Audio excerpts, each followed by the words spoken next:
बहुतांश खेळामध्ये खेळाडू मैदानात खेळताना च्युइंग गम चघळतात. त्यापैकी काही खेळाडू नको तर त्यांच्या च्युइंग गम चघळण्याच्या सवयीमुळे ट्रोलही झालेत. म्हणूनच आपल्यापैकी कित्येकांना च्युइंग गम चघळणं ही एक फॅशन वाटते. पण मंडळी, तुम्हाला माहिती आहे का, च्युइंग गम चघळणं ही फॅशन नसून ते करण्यामागे काही शास्त्रीय कारणं देखील आहेत. ती कारणं नेमकी काय आहेत तर मी सांगते.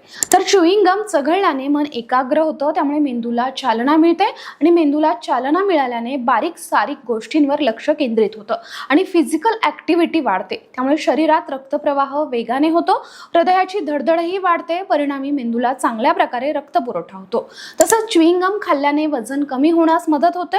तसंच च्युइंग गम चिघळल्याने तासाला 11 कॅलरीज बर्न होतात. शिवाय यामुळे तोंडात मोठ्या प्रमाणात लाळ तयार होते असल्यानं पचनशक्तीही चांगली राहते. तसंच मैदानावर खेळताना खेळाडूंना तहानही कमी लागते. त्यामुळे मैदानी खेळ खेळणारे खेळाडू सतत च्युइंग गम चघळत असतात.